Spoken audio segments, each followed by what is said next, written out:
Hey everybody, we are here at Onyx and Amber with Ben Rosen, the owner. Come inside, we're gonna try some really cool whiskeys today. Hey everybody, Josh and Justin here for Whiskey Wednesday for Argonaut Wine and Liquor. Today we are at one of our favorite new local spots, Onyx and Amber. Owner Ben Rosen. Ben's been on Whiskey Wednesday with us a few times before, but this is the first time with your own stuff. So right. This is pretty cool. Super exciting. Thanks for being here. Yeah, thanks for inviting us. We're super excited to have you guys here, taste you through a couple of our expressions that are in your store and available for people to pick up. And they're all unique, they're all different. Yeah, before we jump in, tell us a little bit about kind of, Onyx and Amber and how this started and your story. Yeah, so Onyx and Amber is a non-distilling producer, an NDP, which means that we source from other distilleries across the country. We bring that whiskey here into Colorado. What we do different than a lot of other NDPs is that we age everything here in Colorado on top of its aging that it's already had. So that could be anywhere from like 3 months to we have stuff that's been here for 4 years. Oh, wow. And so we really believe that the environment here in Colorado does something really unique to whiskey when you let it hang out here. And I could bore you with all the science, but basically we think that it does really good things, and we stand on that. And I think what we've done so far is proven that. So that's really exciting for us. Yes. We have most of our stuff here is high aged. We're not again the type of NDP that's like, oh, it's got to be 6 years, 8 years, 12 years, whatever. We don't really care. But the market is the way it is right now, and so we've got a bunch of really nice high aged, 10 plus year stuff in stock, high quality, low price. And really what we're trying to do is kind of bring back the, how do I say this? We want to bring back the heyday of bourbon that was the pre-COVID days, when you got high aged, high quality at a good price. Everybody could afford to drink the whiskey. Everybody could try a 20-year whiskey, a 12-year whiskey, and kind of create their own ideas of what a good whiskey is to them. And so, that's what we're here to do. We're an NDP for the consumer. For the people. For the people. And it's been working. I mean, you guys already in a really short time have won some serious awards. We have. Tell us a little bit about that. Yeah, so I don't have the bottle here because we sold out, but at the World Whiskey Awards in 2026, so just a few weeks ago, we won the world's best American whiskey, as you can see right there. We're very proud of it for our 18-year double oaked Copper Buffalo, which was a 18-year-old American light whiskey at 143.5 proof. That was double oaked in 16-year-old ex-bourbon casks out of Frankfort, Kentucky. And that cask, it really just rounded out what was already a good base whiskey, but brought a lot of like those bourbon notes that you expect from like an older whiskey like that. So, for me, it's black cherry, vanilla, some of those really nice flavors that I like. And it just rounded out the light whiskey really well. This here, and we'll get through to it, is a 20-year. That is actually the base whiskey for the batch 2, which is back there in those same casks, taking a bath, getting ready. And it's a thing that we do here. Like we could tell you like, oh, yep, it'll be ready on April 15th, but like we don't know that. It's ready when it's ready. Yep. All of our stuff is ready when it's ready. If it's ready at 7 years, it's ready. If it's not ready at 12 years, it's not ready. Everything that comes through here is something that I would drink sitting on my couch watching a football game. And I expect, that because of that, the quality of what we're putting out is meeting what the customers want. Definitely. That's awesome. Yeah, and then, first, these all 4 of these will be available at Argonaut. The first expression, this is kind of your guys' first like big blend type of deal. So yeah, tell us a little bit about this project. Yeah, so if you guys probably know who Ryan Negley is. He was the master blender behind Boulder Spirits award-winning expressions that they had up there. And we had this idea, it's been in the works for a couple of years now, but this idea that the blenders at some of these distilleries, they don't get the recognition that maybe they deserve for what they've done. When a blender wins an award, the award is actually won by the distillery, not necessarily the blender. And so what I wanted to do was showcase the blenders, Right. and give them an opportunity to come in here with a warehouse full of great whiskey and just like have at it, you know? And so what we did was we let Ryan come in here, and it was like, nothing is off limits. You just make what you want to make. If you take something that I thought was a great single barrel, I'm sure you're going to make it into a great blend, so we're okay. And Ryan came in here and he did just that, and so we wanted to feature him. So he's featured on the front here.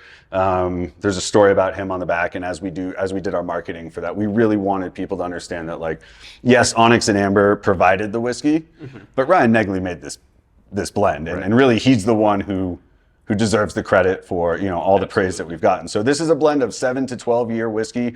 It all comes out of Indiana, out of MGP. And we're very transparent with where our stuff comes from. If you want to know, it's on our website. And if you don't want to read it, just ask. It's 65% of it is 10 years and older.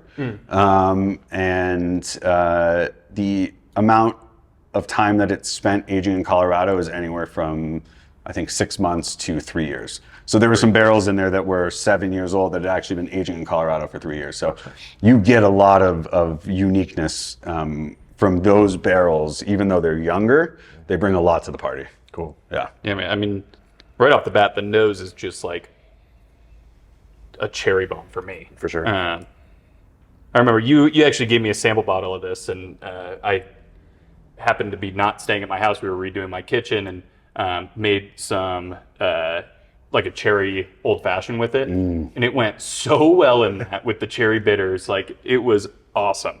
I went through that bottle very quickly. And we're never going to tell you. We're never going to tell you how to drink your whiskey. Right. You know. So if you want to drink it neat, you want to put it on ice, you want to blend it into a cocktail. We don't care as long as you enjoy it. That's the whole point, right? Well, this has a lot of sweetness on it, and I really enjoy it. It's really well rounded. Cherry, like you mentioned, nice cinnamon backside. It's fantastic.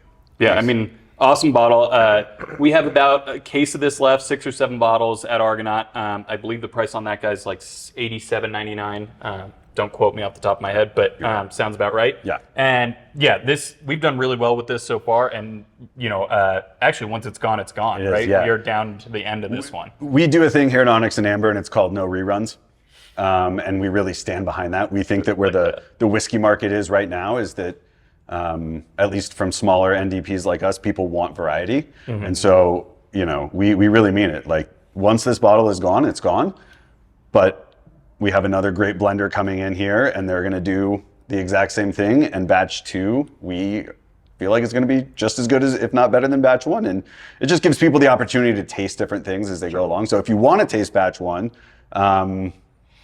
you know, we're getting close. Yep. You know, there's some around, scattered around, but you know, back here it's gone, and that's cool. Batch 2, we're hoping for, you know, end of spring. Cool. You know, and like you said, I think you get a lot of that cinnamon and stuff that comes from that high rye MGP. That's that 7-year stuff, and it's a little punchy and it's a little almost like viscous, and there's a great thick mouthfeel, and that comes from the Colorado aging. That's cool. It creates that mouthfeel. That's awesome. Yeah. Love that one. Like I said, I've gone through a bottle or 2 at home already. Next up, we got this guy. This is a single barrel that you guys did, that you have some extra of that we're going to take home today. So tell us a little bit about this one. Yeah, so we're really excited about our single barrel program. We have access to some of the best, what I believe, some of the best single barrel distilleries out there, and ages and profiles. And so what you have here is a 12-year, this is out of MGP also. This is a low rye, so it's a 75 corn, 21 rye, 4% barley, which is one of my favorite mashes of all time. What's really cool about these is that they actually, before they came to Colorado to age, this one aged in Colorado for almost a year. Before they came to Colorado to age, they sat on the low floor at MGP the entire time that it was there, right? And so if you're familiar with like rickhouse dynamics, you're gonna have a slower, almost like more well thought out aging process, because you're not hitting those extreme highs in different temperatures. And so it takes longer for the aging process to kind of do its magic, but when it hits with all these great layers of flavor. And it also comes in at, I think this one is at 106 proof, cask strength, which I think is just great for an easy sipper any time of the year. This one's super interesting to me because, like you said, lower floors in the rick house generally lend, more earthy flavors, almost like dark chocolate sometimes. And some of those are here in this. And sometimes those, lower barrels can even get a little bitter for me. They can. And with some big, like, leathery flavors. And this one's really interesting because some of that leather is there. Some of the, like, little bit of, like, dark chocolate is there. But it's light and it's sweet. Right at the same time. So you have to have that balance. Right, exactly. Yeah, so, some of those that can get a little overwhelming for me, the flavors are there, but they're not overwhelming. They're not bearing down. It's a light, easy drinking whiskey with some of those characteristics to it, which I think is really cool. You don't see that very often. Right. When you get those earthy tones, and if it's dry, the whiskey is dry, I think it overpowers the flavor profile, like where you can't taste anything but the leather or the wood. Yeah. Right. I think also finish is big for people. Like a lot of people really want a long finish. And I feel like you get a long finish off of all of these, you get a long finish. But it's not like it's like a tiny Kentucky hug, It's not something that's overpowering. It doesn't kill you. You don't have to go grab the Zantac or whatever afterwards. And I like that, and these, for me, if you were the type of person that liked, back in 2017, 2018, Belle Meade, Boone County, Blom Brothers, when they were putting out those like 10 to 12 year barrels, that is the barrel for you, because for me, it's just like the nostalgia bells are ringing in my brain, and that's where it brings me back to. It brings me back to that time, and it just, these are I love these. I think that's one of the most exciting things about the bubble kind of bursting is that we're going to see more of these available where 12 years and up had been put into some kind of special blend that they sold for $300. Now we're going to be able to see it in these types of expressions where, like you said, the Belle Meades, those were fantastic. Those single barrels were amazing. Made me really fall in love with whiskey. Yeah, and we're huge on price, right? So our price is like $10 to $11 a year. Is what it's going to be. And we lean closer to the 10, unless it's light whiskey. Light whiskey, we price completely different on the lower end. Right. And so again, back in 2017, 2018, you could pick up one of those for 60, 70 bucks. Obviously times have changed. That's not the same, but instead of paying $200 for a 12 year, you can pay $120 for a 12 year. And that's how I think it should be. Right. And we're really big on that. And that's not going to change. Yeah, I mean, compared to the rest of the marketplace, $10 a year is insanely reasonable, right? So, kudos to you guys. Thank you for doing that, and hopefully more follow suit. For sure. But yeah, and you can find value. If you get a 7 year from us and it's in the 70s, that's where it should be priced. And if we put out a 7 year, it's the same thing. If we put out a 7 year, it means it's ready to go. So this next one is a maple finish. How'd you guys do this?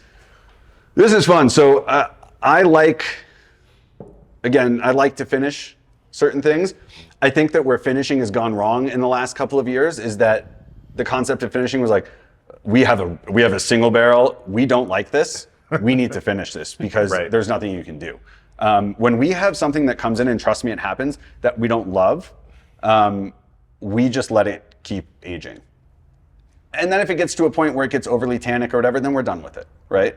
We're not going to hide it in a blend. We're certainly not going to try to finish on it, because you can tell when a finished whiskey has been made with a subpar base whiskey, right? So what we did with this was we took at the time it was 9-year MGP low rise, so same mash as this other one, that we really liked, and we went and grabbed a maple barrel from Bissell Maple Farms out of Ohio. It was actually a Wyoming whiskey barrel that they dumped, sent to Bissell Maple Farms. They put maple syrup in it. They let it age for a while. They dumped it. They sent it to us. We put it in for about 7 months in that maple barrel. It turned 10 in that time. When we dumped it, it was about 10 and a half years old. So it's a nice, again, good base whiskey, 10 and a half years old. Really high quality maple whiskey. Right. I think what can be overdone with finishing especially is that it becomes whatever barrel you're putting into. So if it's a port barrel, if you put it in there, especially for too long, it just tastes like a high proof port. What I love about this and a really well finished whiskey is that it just tastes like it's part of the expression. Like if I were to blind this, I would never have guessed that it was in a maple barrel. It just has maple characteristics to it, which is fantastic. And I think that's the goal. Like you want, for me on a maple cask, you want the nose to smell like breakfast, but you don't want to taste that, right? Like you still want it to taste like whiskey, but for me, I want the nose to be like, wow, this is maple, you know? And then you ease back into the balance between the maple and the whiskey, because the whiskey has to shine. For sure. Yeah. No, well, I think you guys nailed it on this one. I mean, like you said, it's you get the maple on the nose, you get a little bit of that sweetness right on the front of your tongue, but then the whiskey itself shines through, right? And that's what a finished whiskey, again, I agree, should be. It shouldn't be breakfast flavored whiskey, right? It should be whiskey with a little bit of a maple sweetness or something kind of subtle in the background, and I think you guys nailed it on this. Thank you, I appreciate that. And we're really selective with what we finish in. Like people may like it. I don't like to finish bourbon or rye and sherry. That's for the Scotch folks. I agree. But I love maple. I love vanilla. I love the concept of a double oak. I love taking something from X distillery and double oaking it in somebody else's. We did a 10-year recently that we called the Everlasting Gobstopper, because it came from you guys. It was a 10-year bourbon that we double oaked for like 8 months in a Weller full proof, or it was your OWA, but it was at full proof. And it just like those like weeded profiles, they leached into the whiskey, but like didn't overpower it. And it just like went on for days, you know? And so we're lucky because we're so small, we can just play with like one-off casks and it doesn't hurt us. So, you're going to see things like this from us from time to time where we're just like, yep, we finished it in a Blanton's barrel, like, because it's fun and it's part of just the fun of what we're doing here. It's still a passion project for us. We want to have a good time. It should be. Yeah. And then I could smell this one for days. Yeah, right. It was delicious. And then changing gears to Big something time. you guys are doing that, not a ton of places around town are doing, but, this is obviously some of what you guys have gotten recognition for is your guys' American light whiskey. So first, can you tell us a little bit about the difference between what an American light whiskey is versus a bourbon for our viewers who don't know that, and then how this project came about and what you guys did with it? Sure. So American light whiskey is 99% corn, 1% barley. Now, if that had a sub 160 entry proof and was in new American oak, it would actually, you could classify it as a bourbon. If it was sub 160 but was in a used cask, then it becomes corn whiskey. So it's American light whiskey, which is American whiskey is kind of a catch-all, but American light whiskey is in reference to the entry proof being so high. So the entry proof is 160. And so that lends to higher proofs on these. And I think American light whiskey got a bad rap for a really long time because it's so corn forward. It really is. And when you're bottling it 7, 8 years old, like all you get is grain, right? But what we've found is that when you let these things go and they get into this like 16, 17 and beyond, it really starts to take shape and it goes away from being too corn forward to too butterscotch forward to actually being well-rounded. And so what this is a blend of 20-year-old American light whiskey that was distilled at Seagram's in Maryland, actually, which then if you know the story, MGP bought out Seagram's. So it goes from Maryland to Indiana to Colorado. It sits here for a while. And we turned it into a blend. So if you follow us on Instagram or you just know about us, you know that we just won World Whiskey Awards for the best American whiskey in the world. And that batch of Copper Buffalo is gone. But what we decided to do with this was we made a huge batch.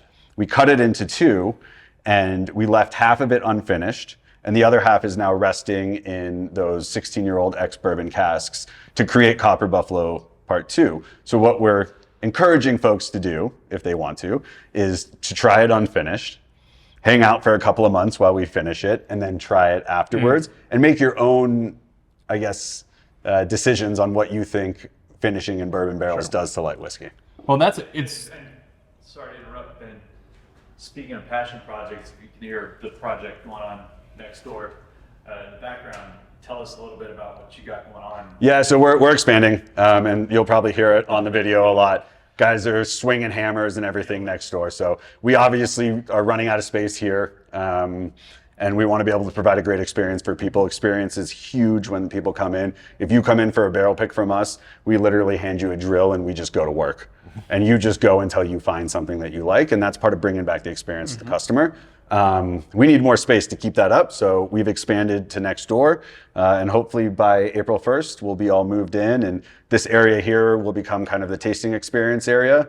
And as you'll see when we give you a tour, we hand bottle everything back there. We'll keep that, but we're going to expand into this area for barrel storage and make sure that we have every single thing that anybody could ever want.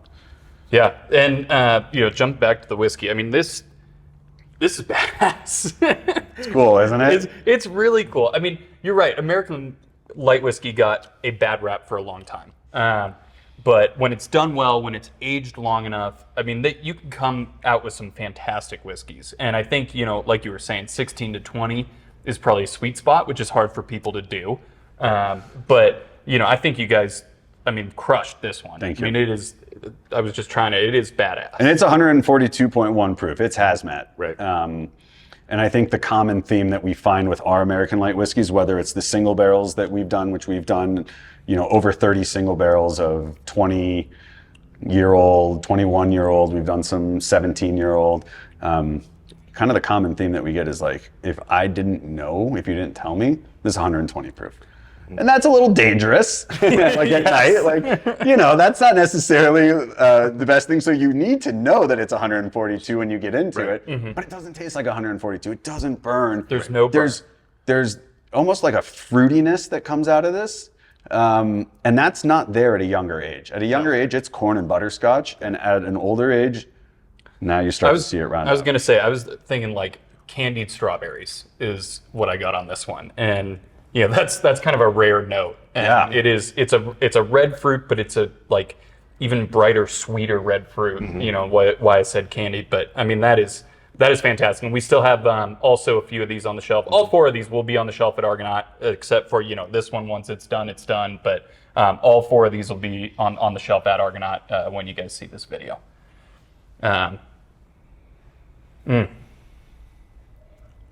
It's another one that's just like a nose queen, So you can just smell it, all day. And actually sometimes, people will do this where they'll like leave just like a little bit in the glass, leave it out at night, and then come smell it the next morning. And it's like really good for that because it like almost like caramelizes and you get even more of the notes that are in there. And now we're sawing. Right. Yeah. Well, Ben, thank you for having us. Thank you. We are so excited that a new amazing NDP is literally right in our backyard here in Denver.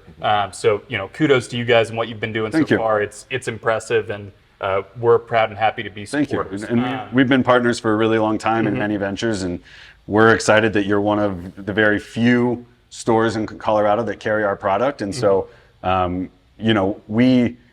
we have hours down here for folks to come down here, but they're kind of sporadic, and we're working on them. It's like 9 to 2 almost every day where you can come down and taste stuff and buy stuff. But if that doesn't work for you, almost everything that we sell here you can find at Argonaut.